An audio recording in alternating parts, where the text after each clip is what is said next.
नमस्कार दोस्तों, आज हम बात करेंगे टाइप्स ऑफ ब्रोचिंग मशीन की, या फिर हम लोग इसको बोलेंगे क्लासिफिकेशन ऑफ ब्रोचिंग मशीन की।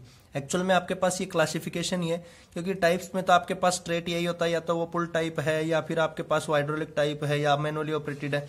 तो बेसिक क्या है कि क्लासिफिकेशन हर एक थिंग के अकॉर्डिंग आपके पास इसको वर्गों में बांट रखा है, तो उसको बोलेंगे हम लोग क्लासिफिकेशन। सबसे पहला है आपके पास जैसे according to method of cutting, आपके पास किस तरह से आपकी ये कट करती है। जो आपकी जो ब्रोचिंग मशीन है वो बेसिक किस तरह से आपके पास वो कटिंग का फंक्शन करती है। तो कहता है कि इसमें आपके पास दो तरह से कटिंग करती है, एक तो पुल टाइप होती है, दूसरी आपके पास पुश टाइप होती है। तो पुल टाइप आपके पास जिसमें आपका जो एक तरह से आपका टेंसाइल फोर्स लगेगा जिसको हम लोग खींचेंगे, और जो पुश टाइप है उसमें आपके पास एक तरह का कंप्रेशन फोर्स लगेगा कि जाके आपका वो स्ट्राइक करेगा। तो इस तरह से आपके पास या तो वो आपका पुलिंग एक्शन हो सकता है या फिर आपके पास वो पुशिंग एक्शन हो सकता है। तो ब्रोचिंग मशीन में जो ब्रोच लगा रहेगा उसको हम लोग खींच के टेंसाइल फोर्स लगा के और जब ऑपरेशन परफॉर्म करेंगे तो वो आपके पास हो जाएगा पुल टाइप ब्रोचिंग मशीन। जो पुश टाइप आपके पास वो हो जाएगा जब आपके पास वो जाके स्ट्राइक करेगा, यानी कंप्रेस करेगा, सीधा उस पर जाके स्ट्राइक करेगा, तो उसको हम लोग बोलेंगे पुश टाइप। तो ये आपके पास दोनों मेथड है कटिंग के, उस मेथड के अकॉर्डिंग आपके पास। दूसरा है आपका अकॉर्डिंग टू ड्राइव यूज्ड, कि ड्राइव जो है आपके पास वो किस तरह, ड्राइव से मतलब चलने वाला, कि जैसे आपके पास मान लीजिए ब्रोच है तो ब्रोच को जो रन करवाना है तो वो किसकी सहायता से आपका रन होगा। तो मशीन को जो ऑपरेट कर रहे हैं हम लोग उसमें ब्रोच को जो ऑपरेट करना है तो वो किसकी सहायता से होगा, या तो वो आपके पास होगी mechanical type drive. Mechanical type drive से मीनिंग अगर हम लोग उसमें समझें तो जैसे आपके पास वहां पे कोई बेल्ट लगी हुई है, पुली लगे हुए हैं, मोटर की सहायता से वो आपका कनेक्ट है, तो सारा का सारा जो पूरा का पूरा जो कंप्लीटली आपके पास वर्किंग होगा, जो पावर मिलेगी आपके पास, तो वो आपकी मिलेगी मैकेनिकल टाइप पावर। और जो हाइड्रोलिक टाइप पावर है इट मींस आपके पास कहीं ना कहीं वो फ्लूइड यूज होगा, कहीं ना कहीं आपके पास ऑयल यूज होगा, उसको हम लोग कहीं कंप्रेस करेंगे, उसकी सहायता से पिस्टन को रेसिप्रोकेट करेंगे, पिस्टन लगा रहेगा, सिलेंडर रहेगा, उसके अंदर जाएगा। तो इस तरह से आपके पास जिसमें ऑयल के प्रिंसिपल पे काम करेगा, फ्लूइड के प्रिंसिपल पे काम करेगा, तो वो रहेगा आपके पास हाइड्रोलिक टाइप ड्राइव।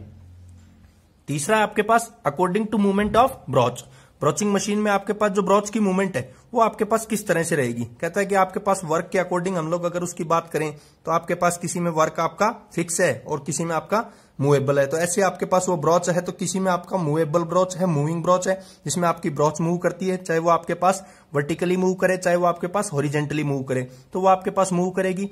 दूसरा आपके पास स्टेशनरी ब्रोच, जो ब्रोच है उसको हम लोग स्टेशनरी रखेंगे और वर्क को जो है वो हम लोग मूव करेंगे, रेसिप्रोकेट करेंगे, तो वो हो गया आपके पास स्टेशनरी टाइप ब्रोच।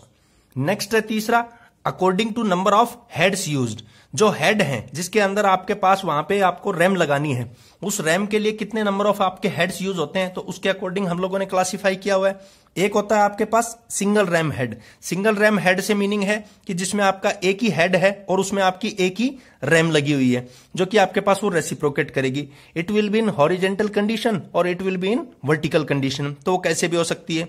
एक होता है आपके पास डुप्लेक्स हेड टाइप, जिसमें एक से ज्यादा यानी दो आपके पास वहां पे हेड हैं और वो आपके पास वो अपना फंक्शन कर रहे हैं। तीसरा है मल्टीपल हेड्स, जिसमें आपके पास दो से ज्यादा आपके नंबर ऑफ हेड्स हैं, तो वो दो से ज्यादा नंबर ऑफ हेड्स आपके पास वहां पे वर्क कर रहे हैं, काम कर रहे हैं। नेक्स्ट आपके पास क्लासिफिकेशन है according to the power employ, जो आपके पास पावर एम्प्लॉय करनी है। पावर एम्प्लॉय से मतलब जैसे हमें वहां पे फीड देनी है, जैसे आपके पास उसको वर्किंग में लाना है, कर चलाना है आपके पास, तो वो आपके पास किस तरह की हम लोग पावर देंगे। तो जो आपके पास फीड देनी है ब्रोच की, तो वो आपके पास कहता है, या फिर आपकी टेबल को देनी है, तो वो किसकी सहायता से। एक तो है आपके पास मैनुअली ऑपरेटेड, मैनुअली जो आपके पास डायरेक्ट हम लोग अपने हैंड से जो करके यूज उसको ऑपरेट करते हैं। दूसरा आपके पास पावर ड्रिवन होते हैं, जिसमें आपके पास पावर की सहायता से, जैसे इलेक्ट्रिसिटी की सहायता से, जैसे हाइड्रोलिक पावर की सहायता से, जैसे आपके पास, और तो उसमें आपके पास क्या है, पूरी की पूरी कंप्लीटली आपकी पावर यूज होगी, उस पावर की सहायता से हम लोग उनको ऑपरेट करेंगे। तो ये हो गया आपके पास पावर ऑपरेटेड। लास्ट आपके पास according to direction of broach movement, जो ब्रोच है आपके पास, यानी जो आपके पास टूल यूज होता है ब्रोचिंग की मशीन में, उस मशीन में जो टूल ब्रोच यूज होगा वो आपके पास किस तरह से मूव करेगा, तो उसकी आपकी मूवमेंट।